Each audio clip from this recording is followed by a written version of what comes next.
Welcome back to the Thrive Vodcast. I'm Mark Livesey.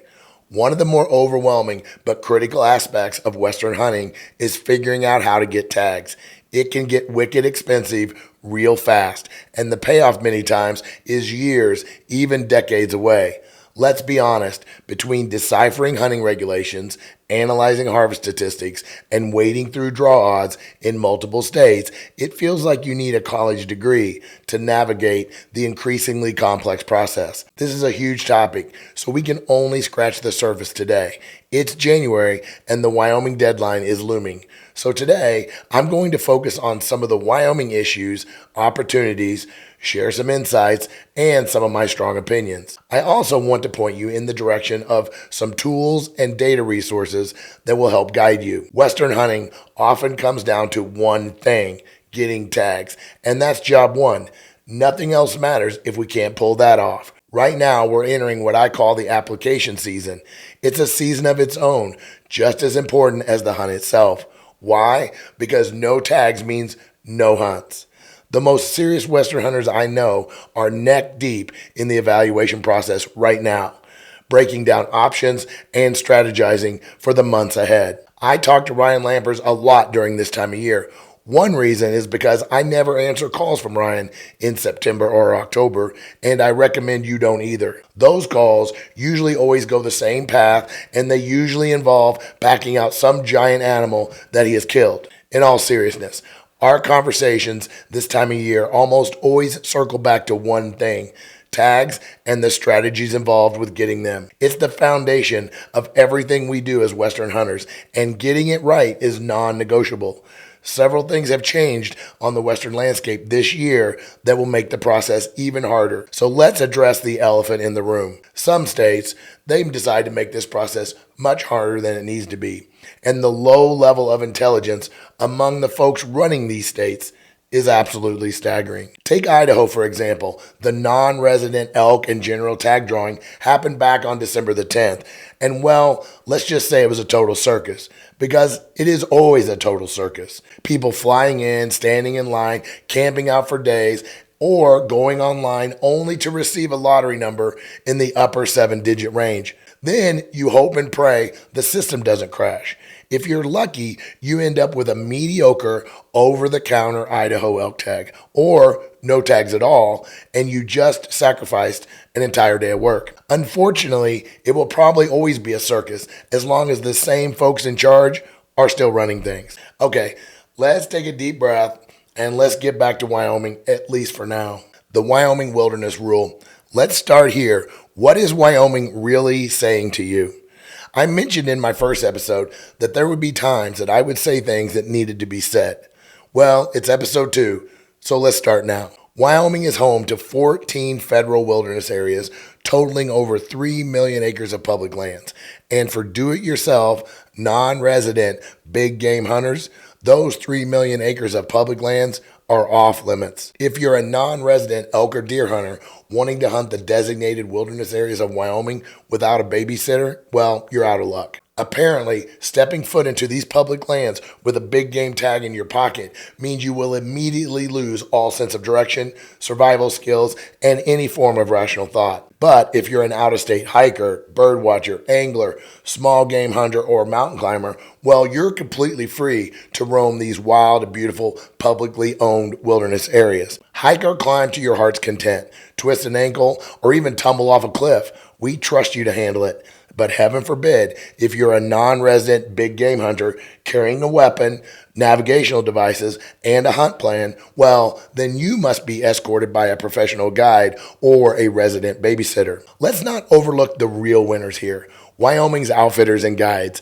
I mean, after all, nothing says public land quite like a law that funnels non-resident hunters straight into their booking schedules. It's actually quite clever, and it's a masterclass in turning public access into a private business model. Want to hunt elk in those 3 million acres of federally owned public land? Sure thing, Wyoming says. Just open up your wallet. The irony is almost too good. The law isn't about safety. It's about exclusivity wrapped up in a fake layer of concern. Let's be honest. Most hunters who can navigate the wilderness in Montana, Colorado, or even the wild places of Alaska suddenly don't lose their confidence at the Wyoming state line. The bottom line, the Wyoming wilderness rule sucks. It's not about protecting people, it's about protecting profits. I can't believe this farce of a law can continue to survive in the courts. Don't get me wrong, I love hunting Wyoming, but I do it with a sour taste in my mouth, knowing that public land for everyone apparently comes with some pretty big asterisks. So here's to Wyoming, the only place where the elk roam free, but non-resident hunters don't. I promise that all of my shows will not start out with rants, but when it comes to Wyoming, you can hardly stop yourself.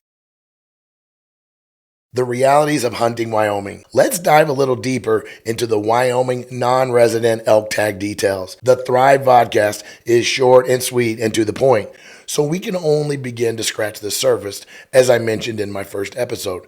My goal is to bring you up to date and steer you towards some valuable resources and links that are worth your time, and I've included some of those in the text description below. It's January. The Wyoming non-resident elk draw deadline is coming up on January 31st.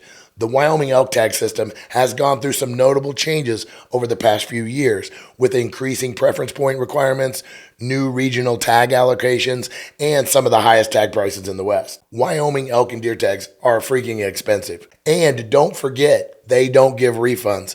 That's a very serious consideration in the application process, and we're going to talk about that a bit more. The regular elk tag will cost you $707. The special tag, those tags reserved only for those that are willing to pay, well, that's a whole different tax bracket at $1,965. Just like with the wilderness areas, Wyoming has turned it into a pay-to-play state. For just shy of $2,000, you can buy better draw odds sometimes, but definitely not all the time. The best part is Wyoming does not tell you that.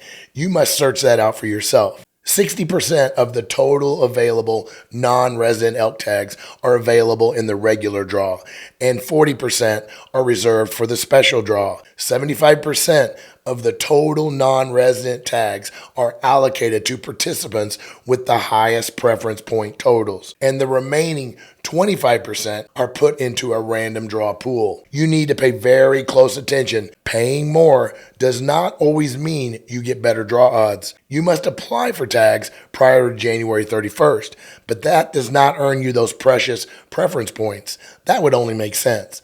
Instead, you must now wait until July and then pay again to apply for your preference points. Don't forget to put that date on your calendar. That's a date that's easy to miss. Trust me, I've missed it. When we first moved to Montana, my very first year, I was working on all of my non-resident applications, all my deadlines, everything, and I missed the Wyoming deadline. I got up in the middle of the night, I ran down to my computer, and it was just past the deadline. I told my wife about it the next morning. She called the Wyoming Department of Fish and Game and asked them if they could make an exception for me because I just moved to Montana. Well, you know the answer to that question. I appreciate her effort, but even my wife couldn't talk Wyoming into giving a little bit of grace. Even with all my negative talk, my advice is that if you want to consistently hunt elk in the West, you need to be getting preference points in Wyoming.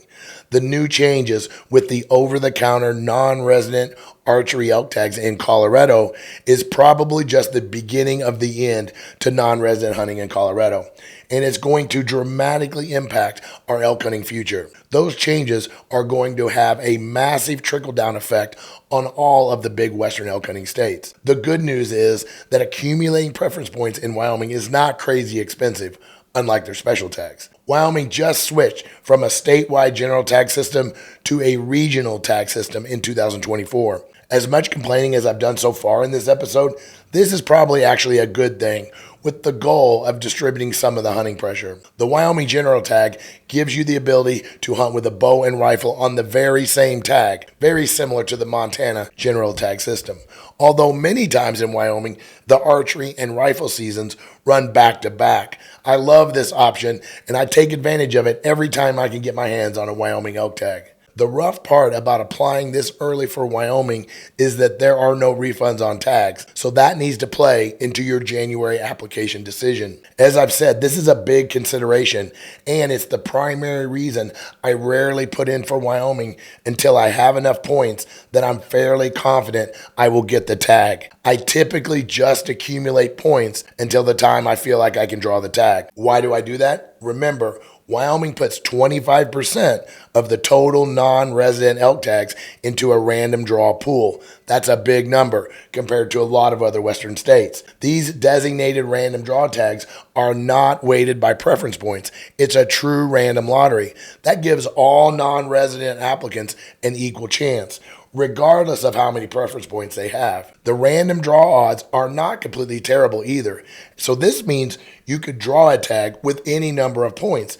So you have to be ready to accept that tag if you draw it. Remember, there are no refunds. And don't forget, you paid full price for that tag up front. And they're going to be nice enough to hold on to your money for several months. Another important reminder, Wyoming averages your points with your hunting party. I love this aspect of Wyoming. I wish other states did this. This makes the stats a little harder to understand because many times you're dealing with fractions of points. For example, let's say you have 5 points and your buddy has 4 points. This gives you a combined total of 9 points. Divide by 2 gives you a point total of 4.5 going into the draw. That partial point is many times the key to draw success, and we'll see that example coming up. Understanding the new Wyoming regions. In 2024, Wyoming restructured its statewide general tag licenses into 3 distinct regions: Western, Southern, and Eastern, each with specific quotas and with varying draw odds. I did my best with these numbers, but please be sure to verify them. As with all things tag and application related, you can trust, but you must verify. Let's start with the Western region. They have a tag quota of 2,775 licenses, which is the largest amount allocated to the regions. The Treeline Google Earth Pro toolkits now have a layer for the new Wyoming general regions. You can turn those regions on or off, as well as all of the hunting unit boundaries and labels. So in the Western region, the regular tag draw odds are 100% with 5 points. It's 58% with less than 5 points, meaning a fraction of the 4 points. And you have a 10% chance in the random draw pool. The special tag draw odds are 100% with 4+ points, 95% with 4 points or less, 24% in the random draw pool. In the Southern region, they've allocated a quota of 1,050 licenses, and the regular draw odds are 100% with greater than 5.0 points, and you got a 93% chance with 5.0 points. You got a 6% chance in the random draw odds with the regular tag. For the special tag in the Southern region, you've got a 100% chance with 2+ points. You've got an 80% chance between 1 and 2 points, but you've got a 68% in the random draw pool. The Eastern region has 600 licenses available. The regular draw odds are 100% with 5 or more points, 80% with greater than 4 points, and you have a 15% chance of drawing in the random pool. The special tag gets you 100% draw odds with 2+ points, a 40% chance with 2 points or less, but you have a 40% chance in the random draw pool. I hope that information on the regions was helpful, but please, again, verify my information. Wyoming lawmakers want to legalize corner crossing. GOHUNT just published an article about this, and I found this video that Ryan Callahan did. It was really good. The Wyoming lawmakers are advancing a bill in an effort to legalize corner crossing, a move that would expand public access to 2.4 million acres of land by allowing individuals to pass through private property airspace when moving between public land corners. The bill aims to eliminate the legal confusion by clarifying that incidental airspace passage or brief contact with private property does not constitute criminal trespass. This is a critical issue for us Western hunters, and it gained national attention in 2022 when 4 Missouri hunters, let's just face it, leave all the heavy lifting to the Missouri hunters. They faced legal action for crossing between public lands using a ladder. Although the hunters won in court, the case remains under appeal. This could be a great step forward with this issue, and it applies to other states like here in Montana. You can trust that the landowners feel like they own this public land, and they will not go down without a fight. You can read this full article on the GOHUNT website using the link that I provided for you in the text description below. When it comes to researching tags during the application season, I really rely on 2 main tag application platforms. There are a few others, but these have proved to be very reliable for me and have worked for years. First off, the GOHUNT Insider. This is my 100% go-to system most of the time. They have really good state rules and regulations. They call them state profiles. It gives a really good overview. It gives a very comprehensive overview of the entire state and all the regulations within that state. They also publish state strategy articles for all of the Western states. GOHUNT produces this report-style document for each of the Western states, and these documents outline the details surrounding all of the draw odds and drawing tags and all of their recommendations. They tell you what's new, what you need to know, and it includes some pretty in-depth and useful information. I think you're going to find these incredibly valuable. Trust me, this is a lot of information that can be missed when you're trying to wade through the Bible of the state published regulations. These can get very complex and very hard to digest. GOHUNT is known for its filtering 2.0 system.